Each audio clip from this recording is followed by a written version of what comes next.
Tuesday, March 25th, 2025, Salt Lake City Council formal meeting. I'm Councilmember Dan Dugan. I'll be conducting the formal meeting. Welcome to today's meeting, and we're happy to have you here, whether you're joining in person or online. We hope you'll continue to participate in whichever manner you feel most comfortable. And as we always do, we'll please stand and join me for the Pledge of Allegiance.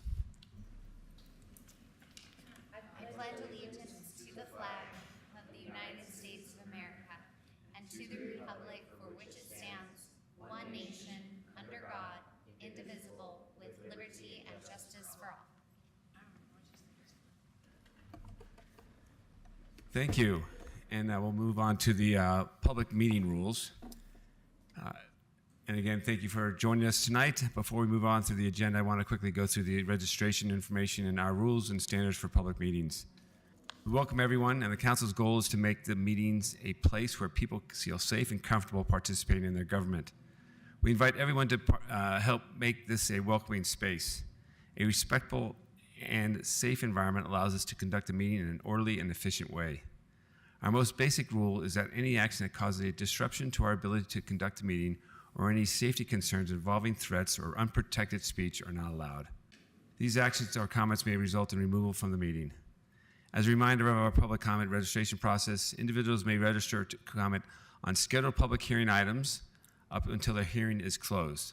For the general comments section, we will accept signups until 7:30 p.m. The general comments section is limited to a maximum of 1 hour and will only include commenters who register before 7:30. So if you're here to give general comments, please sign up, and remember that it's possible not everyone who signed up may be able to speak. And this brings us to item A4, which is I will look for a motion to approve the retreat meeting minutes of January 14th, 2025. Move for approval. Second. I have a motion from Councilmember Warden, a second from Councilmember Petro. Any discussion on this item? See none? All in favor, say aye. Aye. Aye. Opposed? That motion passes 6-0 with Councilmember Pui absent. We'll now move on to item A5, and the council will consider adopting a joint ceremony resolution with Mayor Mendenhall recognizing March 31st, 2025 as International Transgender Day of Visibility in Salt Lake City. I will now turn the time over to Councilmember Warden to read the resolution. Thank you, Mr. Chair. Joint resolution recognizing March 31st, 2025 as International Transgender Day of Visibility in Salt Lake City. Whereas International Transgender Day of Visibility is an annual event celebrated on March 31st, serving as a moment to honor and recognize the diverse experiences of transgender, non-binary, and gender non-conforming individuals globally. And whereas Salt Lake City reaffirms its commitment to championing the rights, dignity, and equality of transgender and gender diverse individuals across all communities through countering discrimination, encouraging inclusivity, and raising the voices of the unheard. And whereas transgender, non-binary, and gender non-conforming individuals have significantly contributed to the cultural fabric of Salt Lake City and Utah, enriching our society through their activism, advocacy, and authentic self-expression. And whereas the representation of transgender, non-binary, and gender non-conforming individuals in various forms of media has increased, shedding light on diverse identities and highlighting substantial contributions to arts, science, education, entertainment, and various fields. And whereas amidst recent legislative efforts across the nation and Utah targeting transgender youth, it's important that Salt Lake City stand in solidarity with the transgender community and actively promote inclusion, acceptance, and celebration in light of recent legislation It is crucial that the city come together to celebrate our transgender community. And whereas International Transgender Day of Visibility provides an opportunity for communities worldwide to acknowledge and honor the accomplishments, resilience, and leadership of transgender individuals. And now therefore be it resolved that the Salt Lake City Council and Mayor of Salt Lake City officially designate March 31st, 2025 as International Transgender Day of Visibility in Salt Lake City, recognizing the importance of this day in fostering understanding, respect, and inclusivity. Be it further resolved that Salt Lake City commends the bravery and perseverance of the transgender community in their ongoing struggle for equal rights and recognition, affirming their inherent worth and dignity.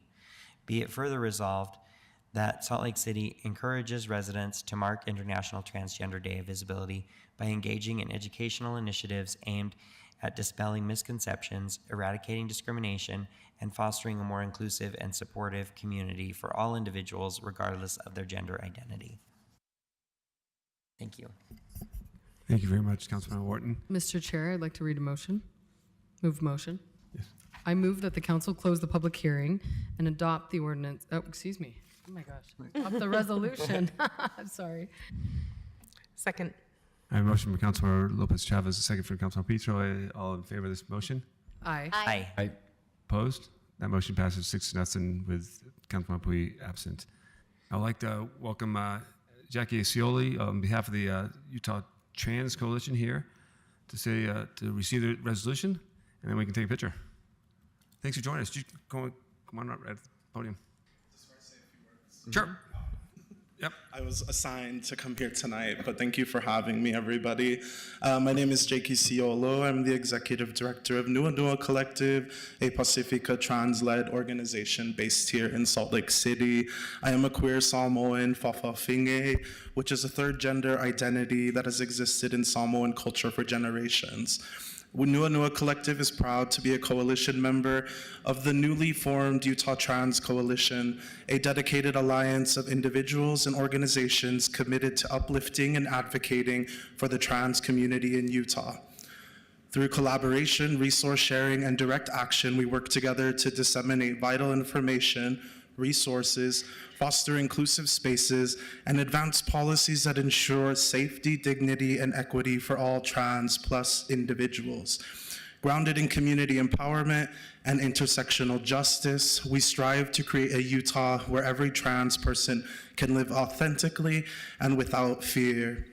Today we are here tonight honoring Trans Day of Visibility, all knowing that for decades, trans and gender diverse people have been under attack. Every legislative session, every election cycle, lawmakers waste their time targeting a small but resilient population instead of addressing urgent and real issues. These attacks, both locally and nationally, are born out of fear of people who transcend binaries, defy confines, and challenge rigid societal norms. Our existence as trans and gender diverse people is political. When we take up space, we reclaim autonomy. For those who may not understand what it means to be trans, queer, or gender diverse, I urge you to turn off your television, step outside, and meet your trans neighbors. You will see that we are doctors, educators, organizers, executives, artists, and leaders. Our transness is a beautiful part of our community and ourselves, and not a debate to be had. Visibility is resistance. It's the resistance of Marsha P. Johnson, Black and brown trans women who picked up the first brick of our LGBTQ movement, women who continue to be exiled and attacked even within our own LGBTQ communities. Visibility is standing before you tonight. It's raising the trans flag out this very building. It creates safer spaces for schools, workplaces, and communities. Trans visibility is essential to building an exclusive, equitable society for all. When we protect trans people, we protect women. When we protect trans people, we protect immigrants. When we protect trans people, we protect children. Because when one of us are under attack, we are all under attack. On behalf of the Utah Trans Coalition, we extend our gratitude to Mayor Mendenhall and the Salt Lake City Council for this proclamation. Thank you for standing for trans people. Beyond today, we urge the city to continue working alongside us, and we look forward to collaborating with our elected officials to ensure trans people are not only visible, but respected, connected, and protected in every facet of life. Because when the flag ban goes into effect, will you still fly our flag in resistance? When trans people are denied access to public spaces, will you stand up and fight with us? When our healthcare is denied, will you speak up and protect our right to access? In closing, proclamations are a very needed step, but action is what matters. Visibility is a step, but unconditional acceptance and love is what is expected. On behalf of the Utah Trans Plus Coalition, we want to end with a message of hope, something we all need, especially during these times. Let us not lean into the noise and hate, rather lean into community. Find refuge with one another and create beautiful new systems of care for our community. This battle is not going to disappear, but neither are trans people. Harvey Milk said, "Hope will not be silent." As we use hope as an anchor towards the fight for trans liberation, we know that our liberation and freedom is not far out of reach. Let us continue as a community, as a city, to imagine a world where trans people become embraced with open arms, where trans people can live long lives, never losing sight of the ongoing fight for equality and justice. We will shine light in the darkest corners where fear, hatred, and ignorance still linger. Thank you. Sorry if that was longer than what it was supposed to be.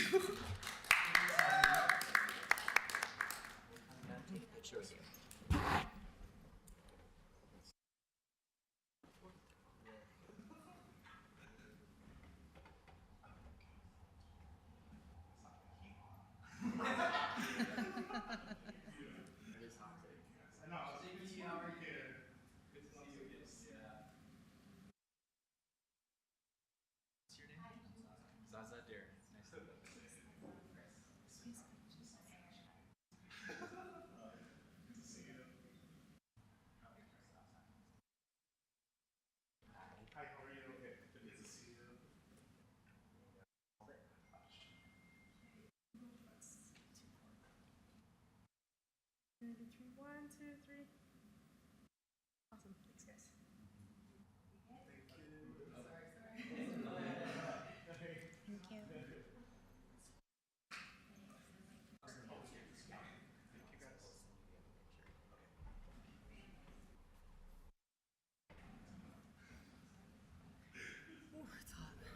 Hallelujah.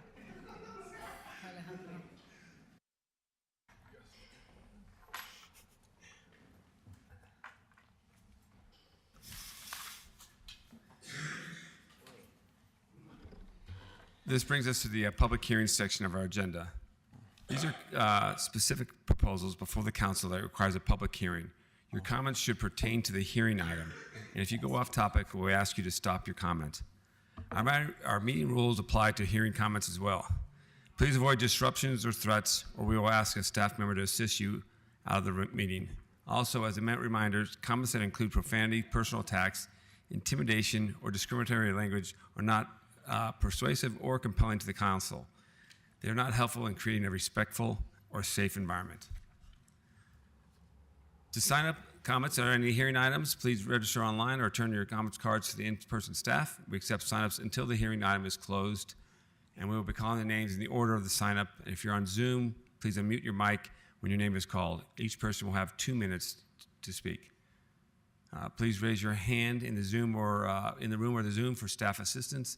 And if you're having technical difficulties in Zoom, our staff member Daffodil will assist you. If you reach the 2-minute mark, the host will announce time and your microphone will be muted. If you're not able to finish your comments, please share your rest by email or mail and call our office. Contact information is listed on the slccouncil.com site. All right, we will now move on to the public hearings. And our first public hearing is item B1, which is for ordinance budget amendment number 4 for fiscal year 2024 to 25. Before we begin comments, I'll turn the time over to Sylvia. There she is.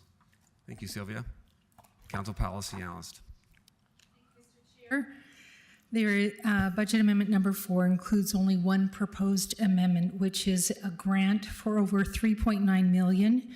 The administration is requesting approval from the council because the size of the grant award exceeds the amount available through the holding account. The updated staff report and the administration's transmittal are both available in your packets. And the council budget webpage is updated regularly. It can be found at tinyurl.com/SLCFY25. Thank you. Thank you, Sylvia. And I will now, Taylor, I'll take the first commenter. Thank you, Mr. Chair. We have 2 people registered to speak to this item. The first will be Ethan Griffin, followed by Ernie M. Ethan, you may now unmute.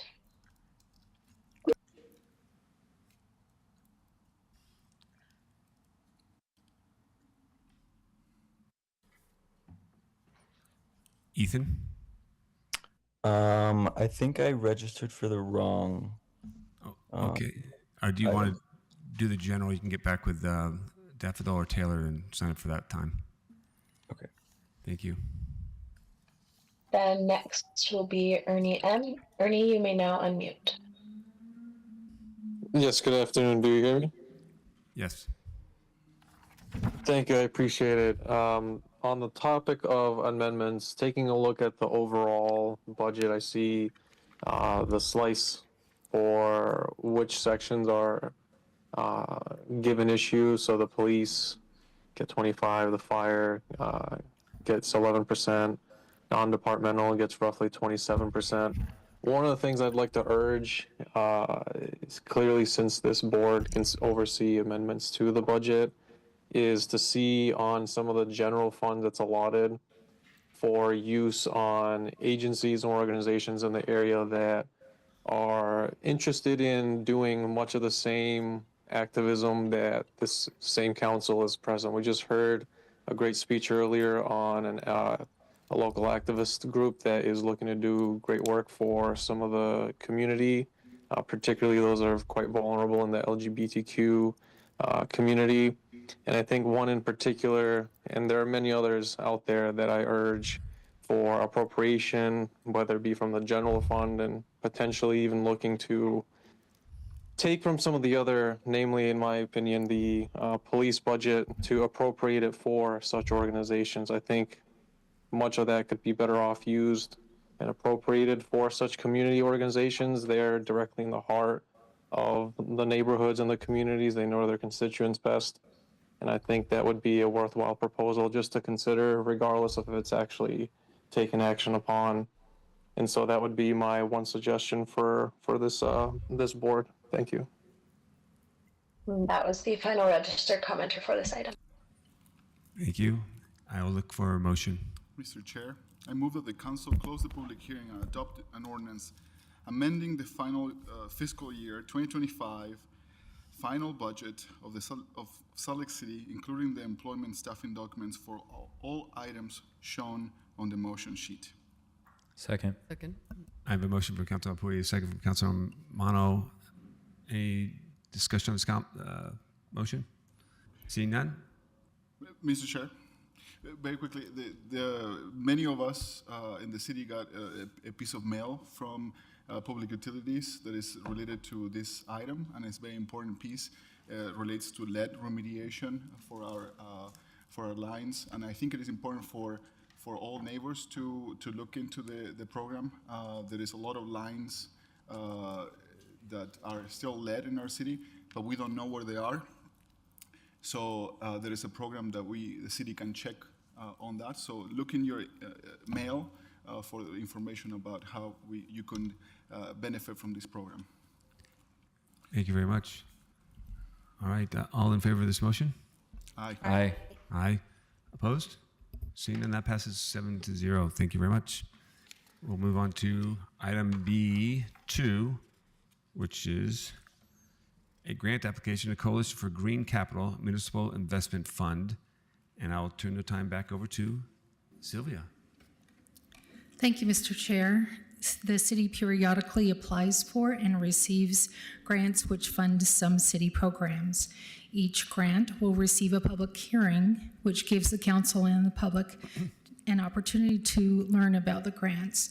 This one grant tonight is the Coalition for Green Capital Municipal Investment Fund, and if approved, it will provide technical assistance to develop a funding and financing strategy, raise capital, and deploy financing in support of Utah renewable communities projects. The city's goal is to attain 100% renewable electricity by 2030. Again, this is an item which was applied for by the city. Thank you. Thank you, Sylvia. Taylor, we'll take our first commenter. Thank you, Mr. Chair. We have 2 people registered to speak to this item. The first will be Ernie M., followed by Ethan Griffin. Ernie, you may now unmute. Thank you. Can you hear me? Yes. Yes.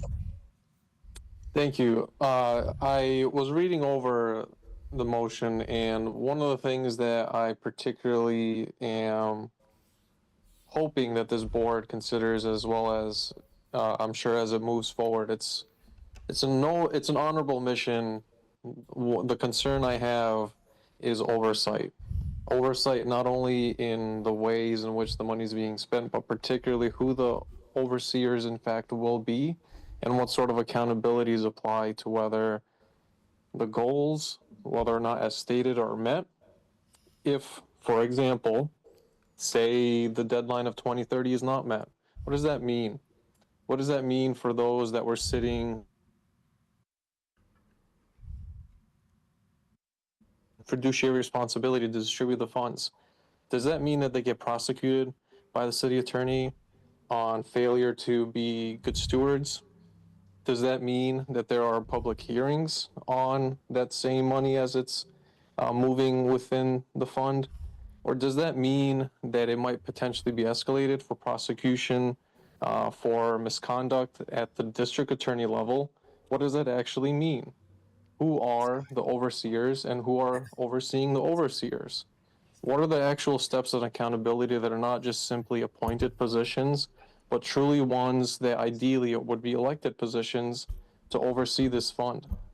Don't get me wrong, I'm for renewables. I can tell you in my years of experience, the biggest issue right now is accountability and oversight of such funds. A lot of them tend to be used primarily as slush funds to line middle management organizations. And it's a big problem in this country today. And so that's my concern. Thank you. And next will be Ethan Griffin. Ethan.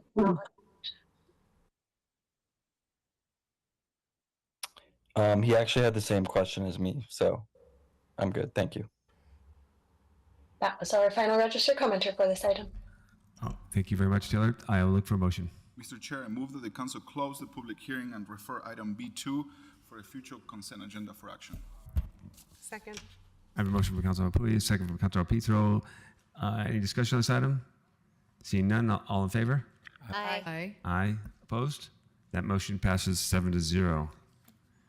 We will now move on to, we have no potential action items on C. Comments? Questions to the mayor? Is there any questions to the mayor? I have one. So thank you, Mayor, for joining us as usual. It's always a pleasure to have you on our meetings. There's just one question from the council about the Hudson Mental Health Institute that opens this Friday. Mm-hmm. And could you give us an explanation on how this benefits the homeless services and as the city as a whole?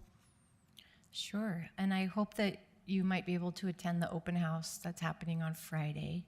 There's a grand opening, I think 11 to noon, and then the open house from noon to 6 p.m. And the entire facility will open for services on Monday of next week. There's 3 stories to it, as in 3 levels. And the first level and the first option is the one that exists already, which is to dial 988, the crisis care phone number. It's 24/7 crisis care, and they can assess over the phone, and they can even send out a crisis team to people's homes to help in-house. But anyone, as of Monday, can go for free to this incredible building that's about to open. It's 24/7. It's walk-in mental health crisis services for adults 18 and over.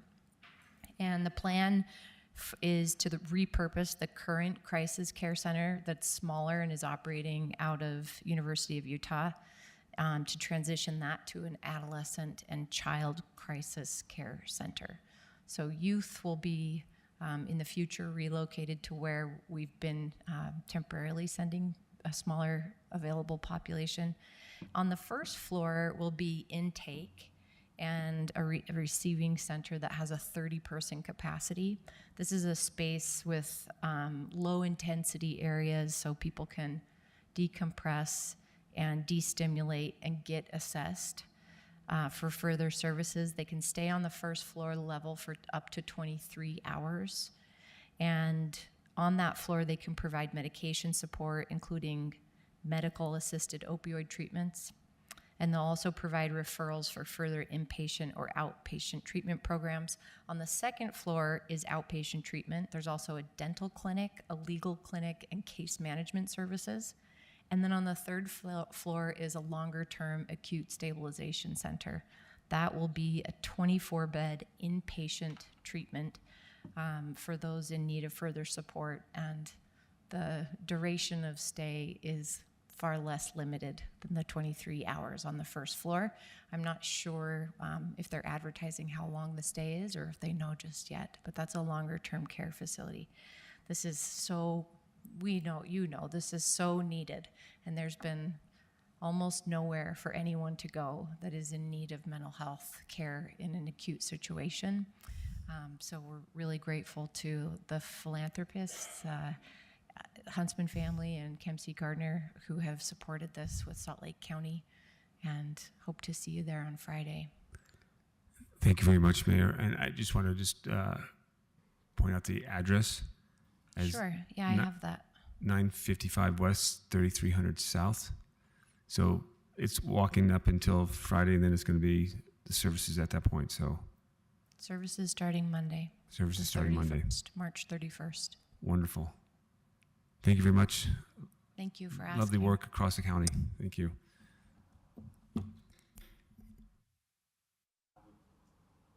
Off? Now it's on. Comments to the City Council. All right, we're now at our general comment portion of our agenda. My comments before haven't changed. My meeting rules haven't changed. Please refrain from including profanity, personal attacks, intimidations, or discriminatory language. They're not persuasive or compelling to the council, and they're not really helpful in making a respectful or safe environment. If you have issues, please raise your hand in the Zoom or in line or in the room here for staff assistance. Daffodil will be here. Everyone gets 2 minutes to speak, and at the end of that, we will get timed, and your microphone will be muted. Taylor, I'll look for our first comment. Thank you, Mr. Chair. The first will be Margaret Holloway, followed by Angela Morgan, and then Kathy Mendez. Margaret is here in person.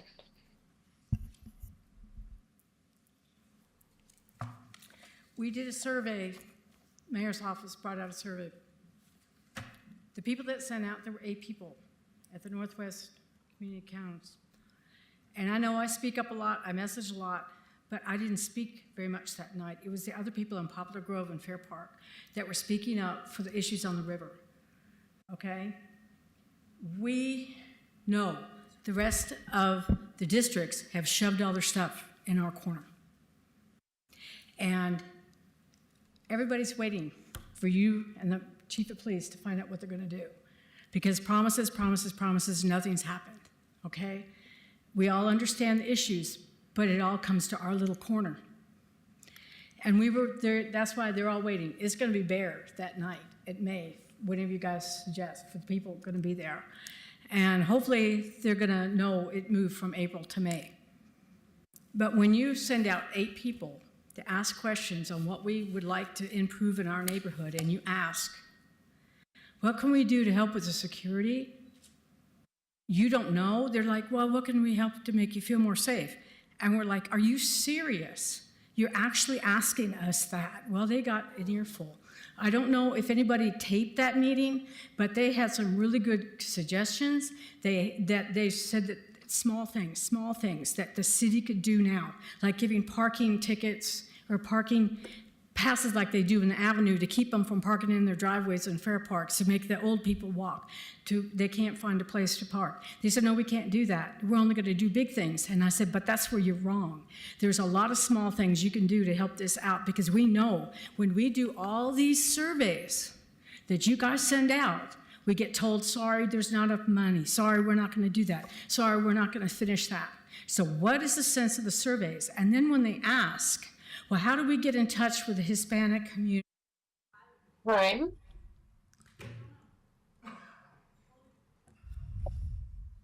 Next will be Angela Morgan, followed by Kathy Mendez, and then Mona M. Angela's here in person.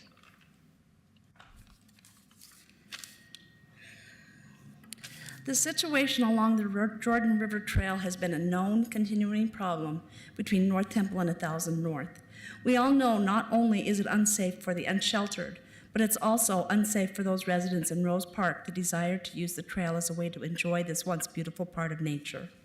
For years, the mayor and city council has promised to improve the area, but it seems those promises are only made when a local news station does a story on the problem. Once the cameras stop rolling, the city goes back to business as usual and nothing gets done. Oh yes, lest I forget, you had a 3-day policing and cleanup blitz a few months back, but only due to a news story on the problem. Well, this is a deeply rooted problem with homelessness. Without a single solution, there are solutions that can help alleviate the trash, needles, and safety hazards that are present. I suggest a stop-stay ordinance with a limit of 24 hours and enforce camping laws, increase regular police patrols with a dedicated team, enforce closure hours of the trail, increase lighting in areas that are known for increased criminal activities, and place trash receptacles in more frequent intervals along the trail. And finally, but the most important, is to have a designated camping area in the city for the unhoused.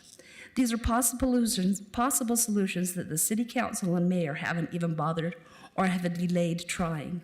The council is well aware that Rose Park, Fair Park section of the trail has the highest rate of criminal activity, unhoused individuals, illegal camping, and an overabundance of trash, including used needles, syringes, and foils used for illegal drug consumptions.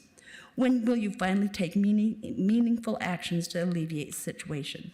We also remain on the city's list when it comes to improvements such as fixing potholes, having park strip trees trims, etc.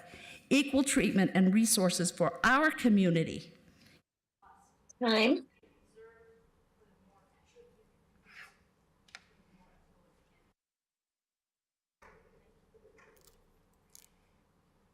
Next will be Kathy Mendez, followed by Mona M, and then Chenille Hill. Kathy is here in person.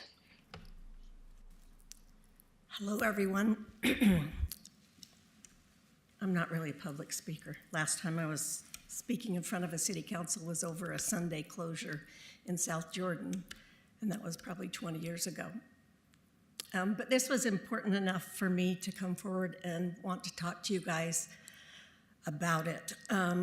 First of all, I want to say I appreciate everything you do. I think that you work really hard and you put in a lot of hours, and you're the bomb, Mayor.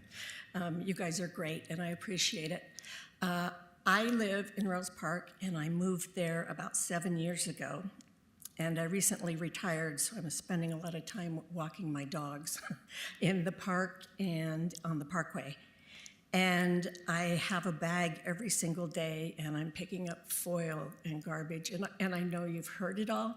I do want to say that there has been incredible response to me from the Parks and Maintenance Department. I've asked for a porta potty, they brought it. They started changing out the garbage cans more frequently. And the police have been there quite frequently too, and helping with camps. I just want to say that I'm a Salt Laker, but I'm a Rose Parker first, and I will do what I need to do to protect my home. I will be calling in every single day. I'll be taking pictures, And what concerns me is I've been called the B word. I've been told they were going to F me up. And I think that it's getting heated enough that something more needs to be done. And I realize it's not okay to move it from one place to another. But I want to say that we're not going to go away, and we love our home. Time. Thank you. Next will be Mona M, followed by Chenille Hill, and then Wendy Garvin. Mona, you may now unmute. Thank you. Can you hear me? Yes, we can hear you. Thank you. Council members, good evening. Thank you for the opportunity to speak. I would like to say how proud I am of SB 158 regarding youth service organizations. The city should adopt a resolution in union with the new state bill. This would show how important protecting the youth is to the city of Salt Lake. I'm usually talking about Scientology and how they abuse children and how they abuse the elderly. This bill is a first step to stop the infliction of damage to our most precious commodity, the leaders of the future. Remember what every Scientologist is told every time they do a session, and I quote, "While we cannot guarantee you that matters revealed in this list will be held forever secret, we can promise you faithfully that no part of it, nor any answer you make here, will be given to the police or the state. No Scientologist will ever bear witness against you in court. This policy allows predators access to our precious children day after day without threat of discovery. Again, this bill will be a great and monumental first step in keeping that threat away. Thank you. I yield back my time." Next will be Chenille Hill, followed by Wendy Garvin, and then Bernie Hart. Chenille is here in person. Hi, City Council. I know you missed me.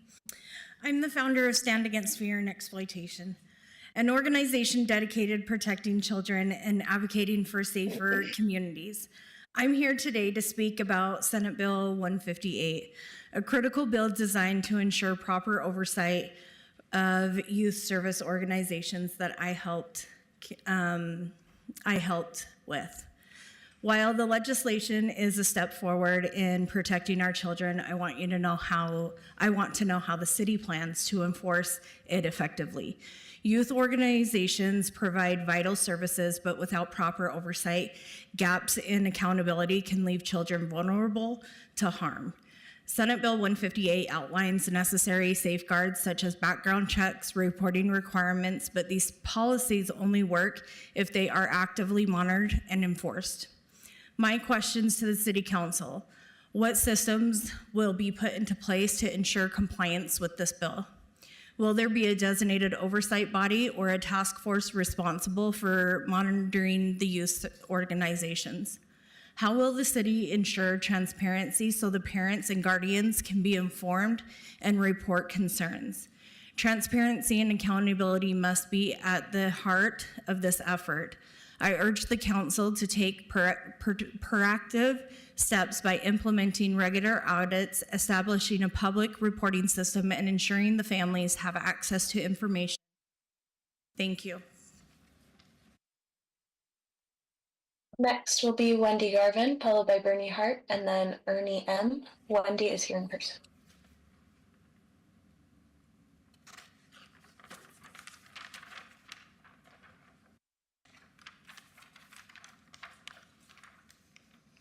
Hi, folks. I thought I'd have somebody to hold this. So this is a picture of the officer's point of view as he took the shot on Sunday morning. Thank you so much. The incident was a tragedy, and I think we all know that. Sinatra was not a perfect dog. His owner was not a perfect handler. Both of them made mistakes in this moment. I'm not here to say whether the officer violated protocol or followed policy. What I can tell you is that my staff and volunteers, including multiple council members, have interacted with this dog and this owner without threat for 2 years. Approximately 60 full nights without the use of force. If I entered this room and started yelling and screaming at the top of my lungs, council members would evacuate People would be scared. I would be declared unwelcome and probably banned.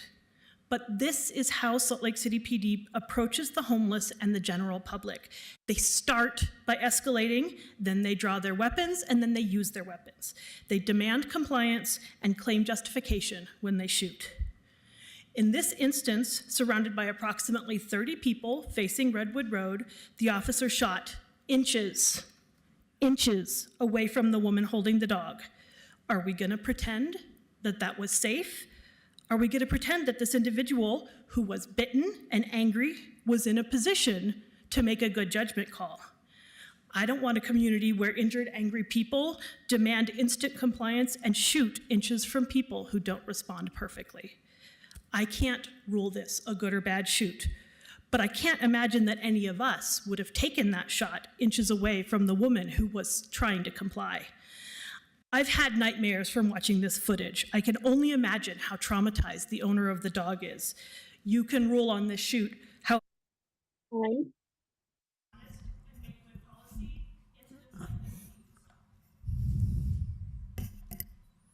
Next will be Bernie Hart, followed by Ernie M, and then Chris Kerrigan.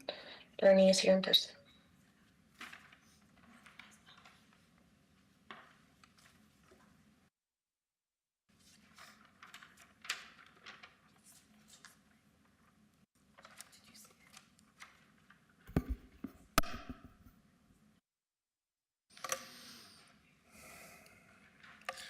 My name is Bernie Hart.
Yes, hello, can you hear me? Next will be Ernie M, followed by Chris Kerrigan, and then Adelia Wayland. Ernie, you may now unmute. Thank you, can you hear me? Yes, we can hear you. Thank you, I appreciate it. I just want to echo the comments made by Shanil and Mona. Big support and shout out to SB 158, and I just want to add some additional comments to it. Public transparency as well as oversight is important. There needs to be direct access by the public to see exactly what the results of these background checks are for people that are staffers at any capacity for any religious institution. The fact of the matter is that severe child sexual predators have gotten away with it, and these agencies and organizations refuse to report on it.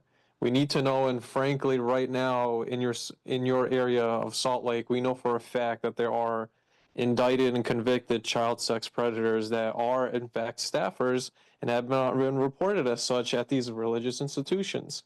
That needs to be prosecuted. Those people need to not only be thrown out, but the organizations themselves need to be prosecuted, misdemeanors and felonies, as well as at the federal level. That's a fact. I think we can all agree that child sexual predators should be convicted and prosecuted to the fullest extent of the law. And the public needs to have direct access to that registry of all the background checks of all of the staffers, including any potential aliases they might be using to thwart the law, because that does happen, and I know for a fact, again, in your area, that is in fact happening.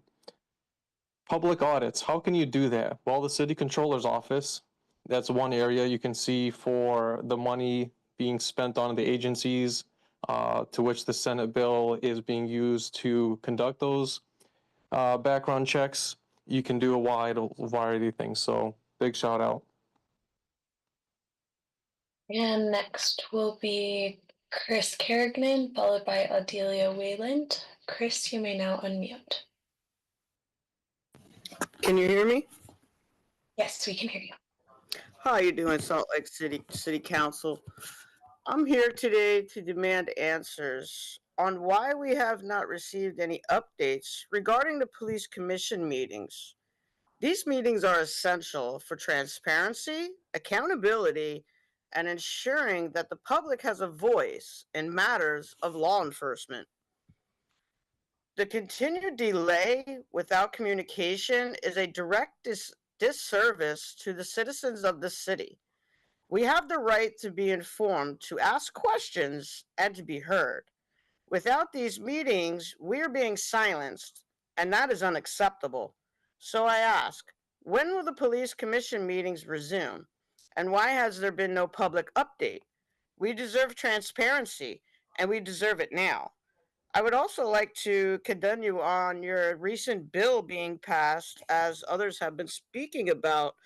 Having these police commission meetings and making the city aware of things that are going on, you know, it's a great thing to have. You just need to really pull together with all this and, you know, get these sex offenders out of your city.